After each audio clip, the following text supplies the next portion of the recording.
Contract वाली बहू। नरेश की माँ अपने बेटे से मिलने दिल्ली आ रही है। इस बात का पता चलते ही नरेश के दिल में हलचल मच जाती है। नरेश अपनी माँ के स्वागत की तैयारी में लग जाता है। साथ ही उसे डर भी सताने लगता है कि उसकी माँ कहीं अपनी पुरानी जिद पर फिर से बैठ ना जाए। हे भगवान, इस बार बचा लो, अगले साल पक्का माँ की जिद पूरी कर दूंगा। तभी दरवाजे की घंटी बजती है। नरेश दरवाजा खोलता है तो सामने अपने मकान मालिक को देखकर हैरान हो जाता है, क्योंकि उनके साथ एक सुंदर सी लड़की भी थी। अब नमस्ते अंकल, कुछ काम था, मुझे बुला लेते। आपने क्यों कष्ट किया? अरे नहीं नहीं, इसमें कष्ट कैसा, मैं तो बस तुम्हें रीना से मिलवाने आया था। आज से रीना तुम्हारे साथ इसी फ्लैट में रहेगी। अंकल, कोई लड़का फ्लैटमेट नहीं है? एक अनजान लड़की के साथ रहना मेरे लिए थोड़ा अजीब होगा। देखो नरेश, मैं तुम्हें पहले भी बता चुका हूँ कि इस फ्लैट में तुम्हें किसी ना किसी के साथ एडजस्ट करना ही होगा, या फिर तुम अकेले पूरे फ्लैट का किराया दे दो, मैं किसी को नहीं रखूंगा। नरेश अपने मकान मालिक की बात सुन के रीना के साथ रहने के लिए तैयार हो जाता है, पर अंदर ही अंदर उसे ये बात खाने लगती है कि वो अपनी माँ को क्या जवाब देगा जब उसकी माँ रीना के बारे में उसे पूछेगी। दिन बीतने लगते हैं। नरेश और रीना अच्छे दोस्त भी बन जाते हैं, पर अभी भी नरेश अपनी प्रॉब्लम का सॉल्यूशन नहीं ढूंढ पाता। एक दिन नरेश बहुत परेशान सा बैठा होता है। तभी रीना उसे पूछती है, क्या हुआ नरेश, तुम काफी परेशान लग रहे हो, सब ठीक तो है ना? हाँ सब ठीक है, बस एक छोटी सी प्रॉब्लम है। वो एक्चुअली 2 दिन बाद मेरी माँ मुझसे मिलने आ रही है। अरे तो इसमें प्रॉब्लम क्या है, ये तो खुशी की बात है। हाँ रीना, बट मेरी माँ एक जिद लेकर बैठ गई है कि मैं शादी कर लूँ, पर मैं अभी इस चीज़ के लिए तैयार नहीं हूँ। ऊपर से जब वो तुम्हें देखेगी तो 100 सवाल करेगी, क्या जवाब दूंगा? अरे इसमें कोई टेंशन वाली बात नहीं है, मेरे पास ना इस प्रॉब्लम का सलूशन है, जिससे ना तुम्हें शादी करनी पड़ेगी और ना ही तुम्हारी माँ मेरे बारे में कुछ पूछेंगी। रीना की बात सुनकर नरेश सोच में डूब जाता है।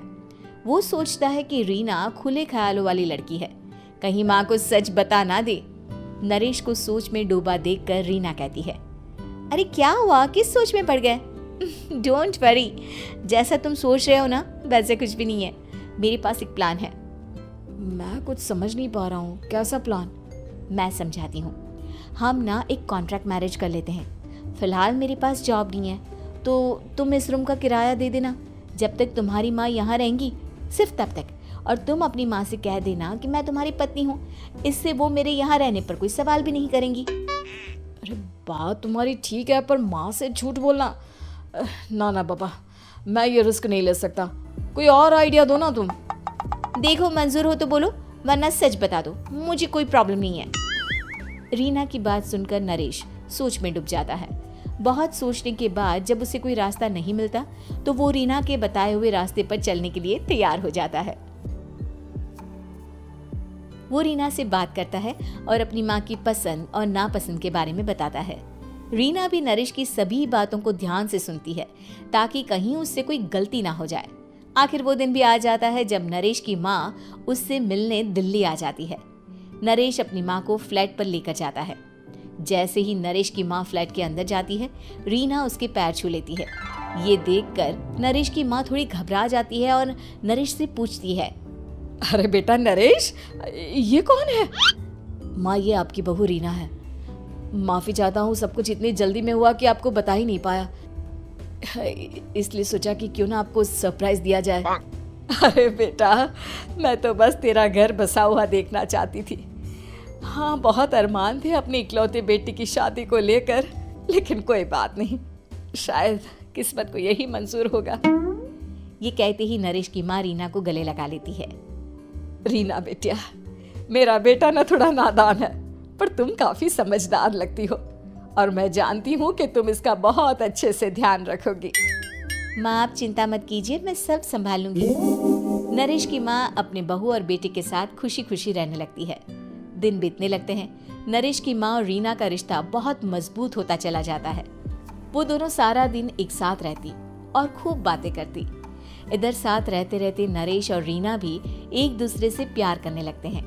दोनों को इस बात का एहसास हो जाता है, फिर भी वो इस बात को छुपा कर ही रखते हैं। एक दिन नरेश की माँ और रीना शादी के बारे में बात करने लगते हैं। रीना बिटिया, ये तो नरेश ने मुझे बिना बताए शादी कर ली, वरना मैं तो अपनी इकलौती बेटी की शादी इतनी धूमधाम से करती कि सारी दुनिया देखती रह जाती। अच्छा माँ, आप ऐसा भी क्या करती नरेश और मेरी शादी में जो दुनिया देखती रह जाती? अरे बिटिया, एक माँ के अरमान तुम अभी नहीं समझोगी। मैं तो अपनी बहू को एक रानी की तरह लेकर आती और शादी भी बिल्कुल शाही अंदाज में करती, पर मेरे तो सारे अरमान ऐसे ही रह गए। खैर, मुझे तो अपने बेटे और बहू की खुशी चाहिए बस। ये कहते हुए नरेश की माँ की आंखों में आंसू आ जाते हैं। रीना भी ये सुनकर ख्यालों में खो जाती है, क्योंकि वो भी मन ही मन खुद को नरेश की पत्नी और उसकी माँ की बहू मानने लगी थी। शाम को जब नरेश ऑफिस से घर आता है तो रीना खुद को रोक नहीं पाती और नरेश के सामने उसकी माँ को अपने और नरेश के रिश्ते का सारा सच बता देती है। रीना की बात सुनकर नरेश की माँ दोनों से बहुत नाराज हो जाती है और घर वापस जाने की बात करने लगती है। तुम दोनों ने मुझसे सच छुपाकर बहुत ठेस पहुंचाई है मुझे। अब तुम लोगों के साथ नहीं रहना चाहती मैं, कल ही वापस चली जाऊंगी अपने घर। माँ, मुझे माफ कर दो, ये सब मैंने रीना के कहने पर ही किया है, वरना मैं भी आपको कभी ठेस पहुंचाने के बारे में सोच भी नहीं सकता। हाँ माँ, हमने ये सिर्फ आपका दिल रखने के लिए किया, प्लीज हम दोनों को माफ कर दीजिए। तुम दोनों ने मेरे अरमानों के साथ खिलवाड़ किया है, और वैसे भी मुझे अपने बेटे के लिए एक अच्छी लड़की ढूंढनी है, इसलिए मेरा यहाँ से जाना ही बेहतर होगा। माँ की ये बात सुनकर रीना खुद को रोक नहीं पाती। माँ, क्या मैं आपके घर की बहू बनने लायक नहीं हूँ? रीना की बात सुनकर नरेश हैरान रह जाता है। नरेश की माँ भी कुछ समझ नहीं पाती। मैं कुछ समझी नहीं, आखिर तुम कहना क्या चाहती हो? माँ, मैं वो नरेश से बहुत प्यार करती हूँ और साथ ही साथ मैं आपको भी अपनी माँ मान बैठी हूँ। आज जब आपकी बातें सुनी तो खुद को रोक नहीं पाई, इसलिए सारा सच आपको बता दिया। रीना की बात सुनकर नरेश की माँ की आंखों में आंसू आ जाते हैं और वो अपने बेटे नरेश और रीना को गले लगा लेती है। मेरे घर की बहू तो सिर्फ रीना बिटिया ही बनेगी। मैं आज ही तुम दोनों की शादी की तारीख निकलवा दूंगी, बस एक बार तुम्हारे घर वाले मान जाए। उसी दिन रीना के माता पिता भी उनके फ्लैट पर आ जाते हैं। दोनों परिवार आपस में बैठकर बातें करते हैं और शादी के लिए राजी हो जाते हैं। रीना भी कॉन्ट्रैक्ट फाड़ देती है और कहती है, सही मायने में मैं अब बहू बनूंगी, अब तक तो सिर्फ कॉन्ट्रैक्ट वाली बहू थी।